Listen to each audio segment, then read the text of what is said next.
Hello, everybody. My name is Taylor. Welcome back to Chit Chat Thursdays with Taylor. In this episode, I have a special guest, Emily Ladau, who is here to talk about her book, Demystifying Disability. This conversation makes me think of disability etiquette in general. And you do talk a lot about your personal experience and learning from others, in your opinion. How can we teach others about disability etiquette?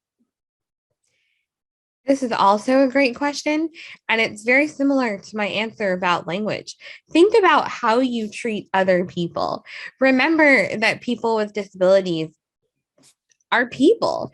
Don't treat us as though we are not people. Treat us as though we are equal to you. Remember, we always say, treat others how you want to be treated. And that's so important. But also treat other people how they want to be treated. Take some time to ask before you offer help. Take some time to think about the words that you're using and how you're interacting with people with disabilities. Take some time to think about whether you are being rude or whether you are being condescending.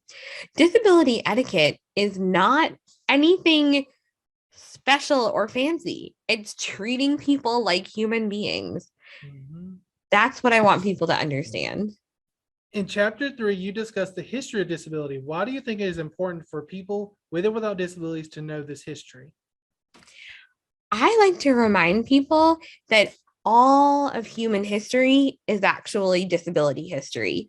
Disability has always been a part of history.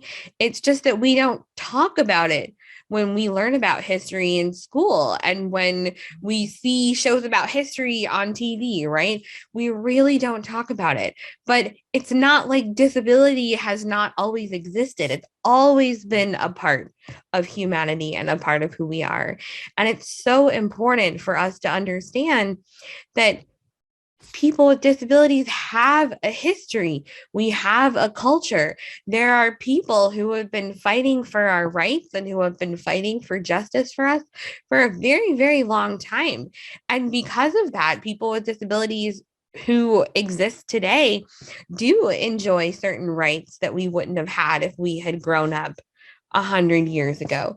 That's not to say that we don't still have to keep fighting, that there's not still more work to do, but we have such an important history behind us. Let's not forget that. Let's learn about that.